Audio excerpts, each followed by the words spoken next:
एवं बहुमुखी प्रतिभा के धनी परमादरणीय उप प्रधानाचार्य जी, ज्ञान गंगा से मंडी शिक्षा के सजग प्रहरी, गुर्जर वृंद, शिक्षक बंधु, विदुषी शिक्षिका बहनें, आज हिंदी दिवस के इस शुभ अवसर पर हम आप सभी का हृदय की गहराइयों से वंदन, अभिनंदन एवं नमन करते हैं। सर्वप्रथम मैं प्रधानाचार्य जी को साधुवाद ज्ञापित करना चाहता हूँ कि इस तरह का कार्यक्रम मनाने का प्रत्येक वर्ष सौभाग्य मिल रहा है हम लोगों को, इसके लिए बहुत खुशी है। तो बात करें हिंदी की, हिंदी एक ऐसी भाषा है जो अनपढ़ से लेकर ज्ञ से ज्ञानी बनाती है, अनपढ़ से शुरू होकर के ज्ञानी बनाती है। हिंदी के प्रचार प्रसार हेतु वैसे भारत 15 अगस्त सन 1947 को आजाद हुआ, उसके 2 वर्ष पश्चात 14 सितंबर सन 1949 को संसद में इसे राजभाषा के रूप में मान्यता मिली। तभी से 14 सितंबर को हिंदी दिवस के रूप में या एक पर्व के रूप में हिंदी दिवस के रूप में मनाया जा रहा है।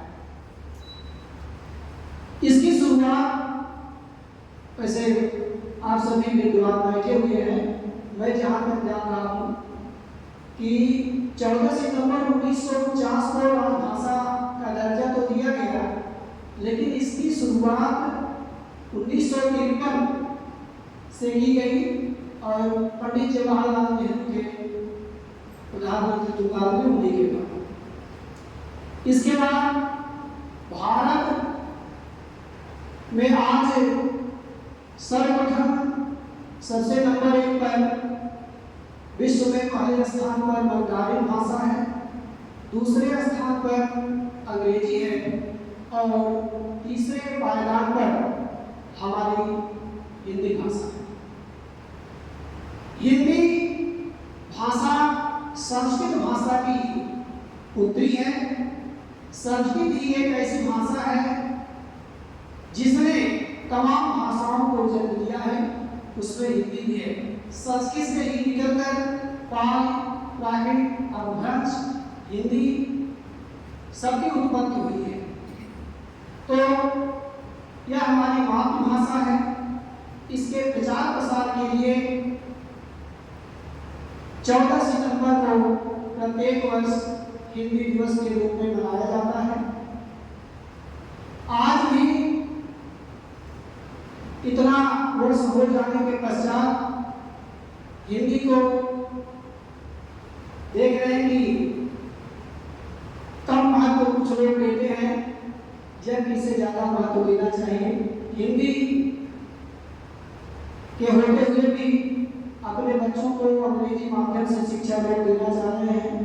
ठीक है, कोई भाषा हमारे लिए है नहीं है, उसको भी अंगीकार करें, आत्मसात करें, लेकिन जो हमारी मातृभाषा है इसको तिरस्कृत भाव से, उपेक्षित भाव से न देंगे।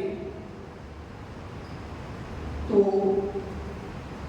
आज विश्व के कई ऐसे देश हैं जैसे फिजी है, सिंगापुर, बांग्लादेश, पाकिस्तान, यहाँ हिंदी भाषा बोली जा रही है। इसके बाद आप लोगों ने देखा आज भी चलचित्र के क्या नाम से, दूरदर्शन के माध्यम से जितने सरलता और सहजता के साथ किसी चीज का प्रचार प्रसार होता है ग्राह्य होता है। शायद अंग्रेजी भाषा में अगर प्रचार प्रसार उतना किया जाए तो उतना उसका व्यापक प्रभाव नहीं पड़ता है। हिंदी को बढ़ावा देने के लिए आज के दिन प्रत्येक विद्यालयों में, महाविद्यालयों में, विश्वविद्यालयों में संगोष्ठी की जाती है, काव्य पाठ किया जाता है, नाट्य मंचन किया जाता है, निबंध प्रतियोगिता होती है और जो हिंदी संस्कृत के विद्वान होते हैं उनको सम्मानित किया जाता है। वो हमारा मार्गदर्शन करते हैं और इस पर प्रकाश डालते हैं। एक छोटी सी घटना बताएं। स्वामी विवेकानंद जी एक बार अमेरिका में गए तो वहां के एक विद्वान ने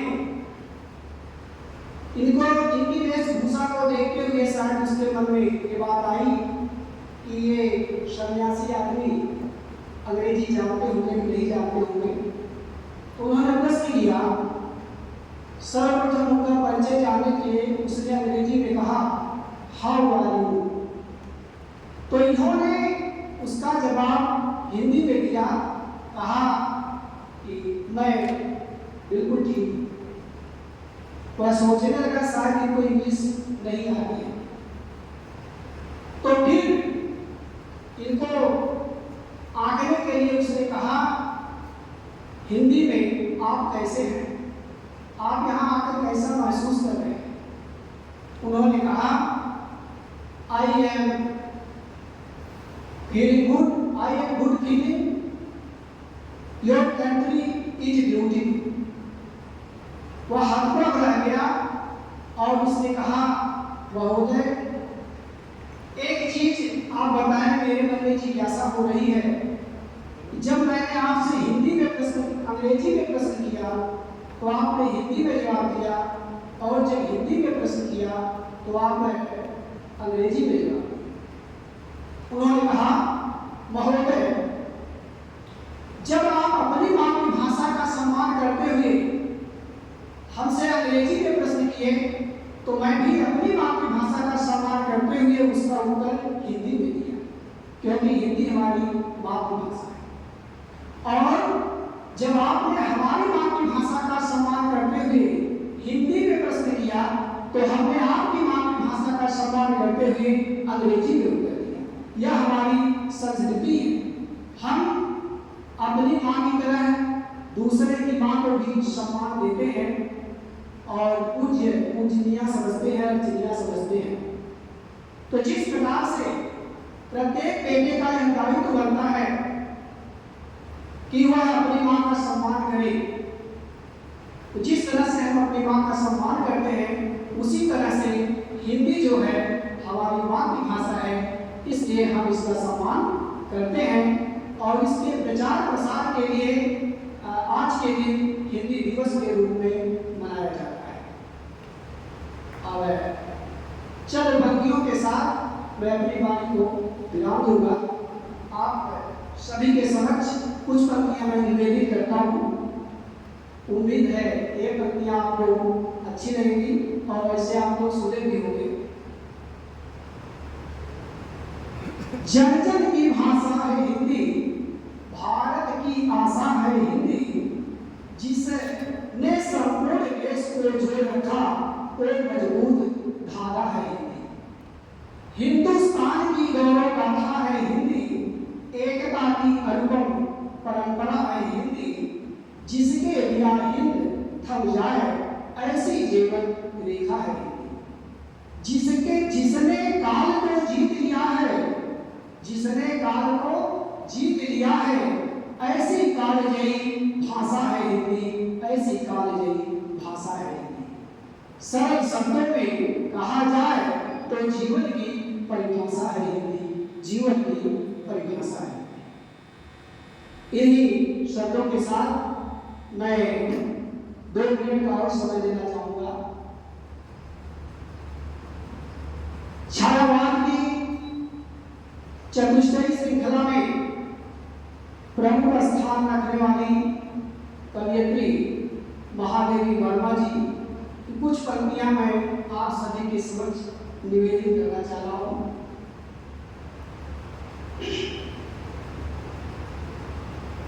चिर सजग आके उम्मीदी आज कैसा व्यस्त बहाना, चिर सजग आके उम्मीदी आज कैसा व्यस्त बहाना, जाग तुझको दूर जाना, जाग तुझको दूर जाना, चिर सजग आँखें उम्मीदी आज कैसा व्यस्त बहाना, अचल हिम गिर के हृदय में आज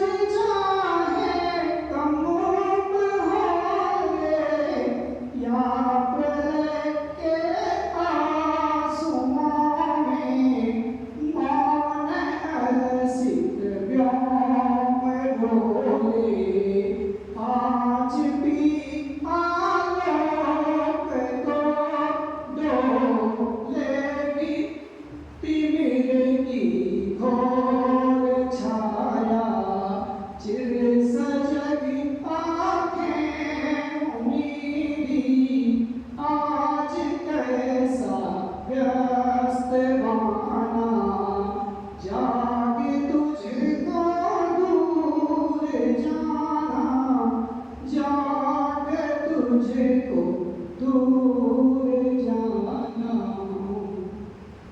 इन्हीं शब्दों के साथ एक बार पुनः मैं आप सभी का हृदय की गहराइयों से आप सभी का वंदन, अभिनंदन और स्वागत करते हुए